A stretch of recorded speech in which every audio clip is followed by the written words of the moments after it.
Bonjour, je m'appelle Roméo. Aujourd'hui, je vais vous raconter une nouvelle histoire. Ça s'appelle La disparition de Petit Paul.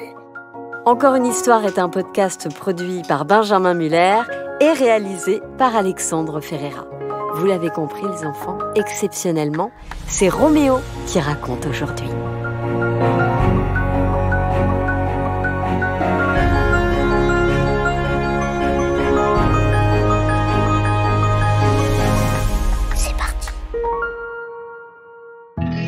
Chapitre 1. La bande de copains. Paul était un petit garçon de 7 ans. Il aimait bien jouer au foot avec ses amis. C'était un aventurier. Il aimait grimper aux arbres, courir, nager. Un peu comme tout le monde, quoi. Mais ce qu'il préférait, c'était se balader avec ses amis. Et ça tombait bien, puisque cette année-là, Paul partait en colonie de vacances à la montagne. Il connaissait déjà les 4 autres enfants qui allaient l'accompagner durant ce mois de vacances. C'était une colo un peu particulière, puisque chaque jour, il se baladait. Et la nuit, il campait. Et souvent, il dormait à la belle étoile. Paul était un petit peu petit pour ce genre de colo, mais il avait réussi à convaincre ses parents de le laisser y aller. Et 4 de ses amis étaient présents. Des amis plus âgés, ils veilleraient sur lui. Il y avait déjà Arsène qui avait 11 ans. Bonjour, je suis Arsène. C'était le plus âgé, il était très costaud. C'était un peu le chef de la bande de copains. Il était sérieux et avait toujours de bonnes idées. Il y avait également Yasmine, elle avait 9 ans. Bonjour. Elle adorait les jeux vidéo, même si évidemment pour cette colo, elle n'avait pas pu les emporter. C'est un peu normal, hein. Elle était un peu dégoûtée car elle aurait aimé que ses parents lui achètent un téléphone pour la colo. Ils avaient refusé. C'est triste. Yasmine était très curieuse. Elle adorait la nature, observer les animaux et regarder les étoiles la nuit. Il y avait ensuite Lucas qui avait 10 ans. Salut. Lui était un passionné de pierres précieuses et il adorait les jolies filles. Chichi. La dernière de la bande, c'était Anaï, qui avait 10 ans également. Pardon. C'était la petite sœur d'Arsène. Elle aussi aimait énormément la nature. Elle adorait se balader et creuser des trous. C'était une drôle de passion, mais c'était comme ça. Dès qu'elle pouvait, elle prenait une pelle et une pioche et elle creusait des trous. Dans la terre, dans le sable, partout. Une fois, elle avait trouvé un terrier de marmotte en creusant. Elle faisait une collection de photos de trous qu'on trouve sur les chemins. Voilà la bande de Paul. Ces 5-là étaient inséparables. Et comme Paul était le plus jeune, ils l'appelaient tous Petit Paul. Chapitre 2. Le grand départ. Nous voilà donc à la gare pour le grand départ. Les enfants étaient installés dans le train. En tout, ils étaient une 60aine à partir pour cette colo. Il y avait 8 adultes qui les encadraient et les surveillaient. Petit Paul et ses amis étaient installés entre eux, au fond du train. Ils discutaient des balades à venir.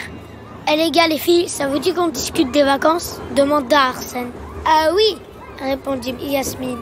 « Vous pensez qu'il y a quoi comme animaux là où on va ?»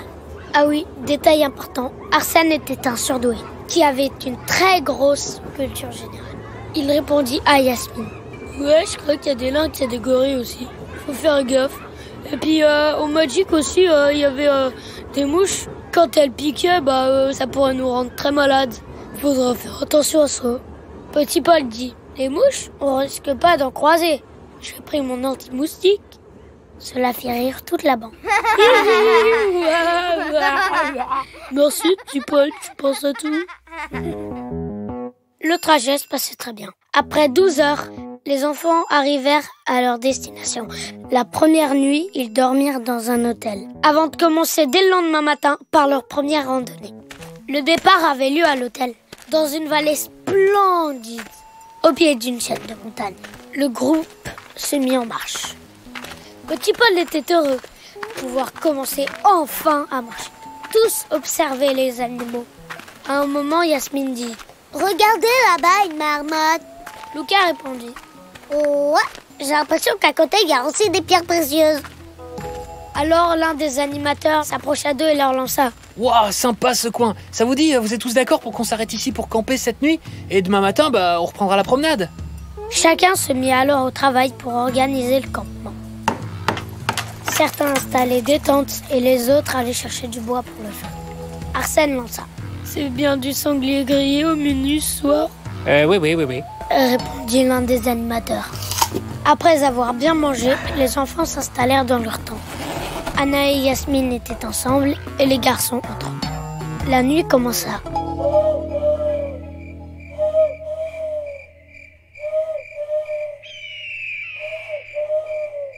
Ils dormaient lorsqu'Arsène entendit un bruit. Ah, au secours! C'est toi, tu vas réveiller les autres. Ah, au secours, aidez-moi! Arsène regarda dans la tente. Lucas était bien là, mais pas petit Paul. Il doit être en train de faire pipi, pensa Arsène, qui sortit pour vérifier dehors. À moins qu'il soit tombé dans un trou creusé par un œil, se disait-il en rigolant intérieurement. Malheureusement, Paul n'était pas là. Il était introuvable. Il fallait se rendre à l'évidence. Petit Paul avait disparu. Chapitre 3. Où est Paul? Évidemment, Arsène réveilla vite toute sa bande. Mais il ne réveilla pas les adultes. Lucas était très inquiet. Peut-être que petit Paul s'était fait enlever. Enlever? Mais par qui? Cria Anaï. Comment est-ce possible? Pourtant, les animateurs avaient bien dit qu'ils surveillaient la nuit. On ne peut pas leur faire confiance. Puis, on entendit une voix au loin. Hé mec, viens là-bas, on peut aller se planquer avec le petit gosse. Paul avait effectivement été enlevé par deux personnes qui portaient chacune une cagoule. Pile à ce moment-là, petit Paul eut une idée. Je vais leur dire que j'ai envie de faire pipi, ça va bien marcher. Enfin, j'espère. Messieurs, j'aimerais aller faire un petit pipi là-bas contre l'arbre. C'est possible? Le plus grand des deux méchants répondit avec une voix démoniaque. Tu peux te faire pipi dessus, c'est pas notre problème. On n'a pas de temps à perdre. Pendant ce temps, le petit groupe des copains de Paul se rapprochait. Mais malheureusement, Lucas tomba dans un trou creusé la veille par Anaï. Ah, aidez-moi les gars! Cria Lucas. Oh, trop bien, des pierres précieuses, il y en a des tonnes et des tonnes et des tonnes! Quelle chance! Dans le trou où il était tombé, il y avait plein de pierres précieuses. Des rubis, des saphirs, des diamants, etc. Bref, ce trou était assez cool. Mais Lucas trouva une pierre qui n'était pas comme les autres. Dessus, il y avait une empreinte digitale voyante. Je veux quand même sortir de ce trou. On a un petit bol à récupérer, nous. Ouais. Il embarqua toutes les pierres, ainsi que la bizarre, et remonta à la surface. Allons, ne perdons pas de temps. On doit aller récupérer Paul, dit Yasmine. Pendant ce temps-là, Paul essayait de dialoguer avec les méchants. Pourquoi vous m'avez enlevé? Parce que notre maître a besoin d'esclaves. Et tu en feras partie, lança le plus petit des deux méchants, pour travailler dans son usine à prout. Hein? Mais qu'est-ce que c'est que ça, une usine à prout? Demanda Paul, interloqué. C'est une usine qui construit des coussins péteurs. Mais des coussins pas comme les autres, dit le plus petit. Car en plus de reproduire le bruit du prout, quand tu t'assois sur le coussin, il y a l'odeur qui va avec. C'est génial. Paul commençait à pleurnicher. Mais moi, j'ai pas du tout envie de travailler dans votre usine à prout. Ça ne m'intéresse pas, dit Paul. Tais-toi maintenant, on y va. Alors que la bande de copains de Paul s'approchait des méchants, Arsène marcha sur une brindille. Alors le plus grand des deux méchants sortit une arme de sa poche et la pointa en direction du groupe.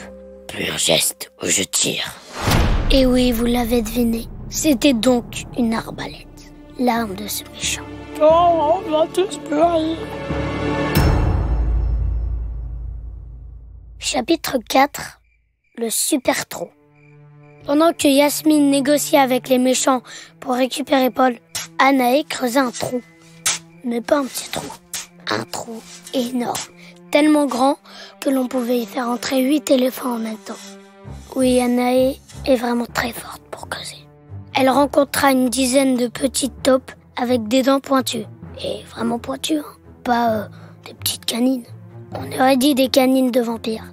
Et comme Anaï était aussi la reine du frisson, Elle fit tellement peur aux taupes qu'elles foncèrent droit sur les fesses des deux méchants.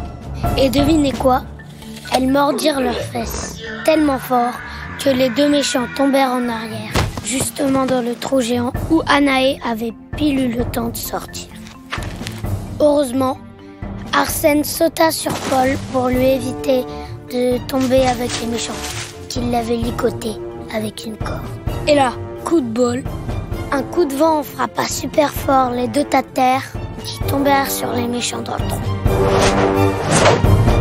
Petit Paul, on t'a enfin récupéré, cria la bande. Petit Paul, ouais, petit Paul, petit Paul. Merci les copains, vous êtes vraiment en or. De l'or massif. Mais ce que Paul ne savait pas, c'est que les deux méchants avaient mis dans sa poche un objet métallique qui permettait à l'usine à prout de le repérer. À ce moment-là, Lucas repensa à cette pierre si étrange qu'il avait trouvée. Mais il se dit, cette pierre, après tout, j'ai du mal voir. Je vais la laisser ici. Elle n'a pas l'air d'être si géniale, cette pierre. Même si c'est un rubis. À ce moment-là, deux animateurs qui avaient remarqué que la petite bande n'était pas dans leur tente arrivèrent. Bah, qu'est-ce que vous faites là? Non, rien. Répondit Arsène. On observait les animaux du coin. Il paraît qu'ils se lèvent tôt. On retourne au campement. Trop hâte de faire la balade. Dernier arrivé est une poule mouillée. Ouais, j'ai gagné, dit petit Paul. Anaé, Arsène, Lucas, Yasmine et Paul décidèrent de ne jamais raconter cette aventure exceptionnelle aux adultes.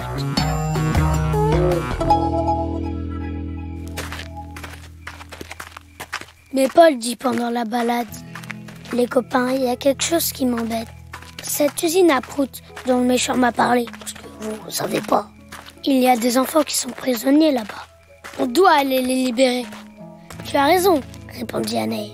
Tu as complètement raison. Mais on doit s'organiser, car ils doivent être très nombreux prisonniers là-bas, et aussi des gardiens. Faut faire gaffe. On doit établir un plan. C'est moi le chef, hein, pas toi, dit Arsène. Je sais, on peut faire appel à Julian, il nous aidera. Il est tellement grand, et puis il a des sacrés muscles. Ouais.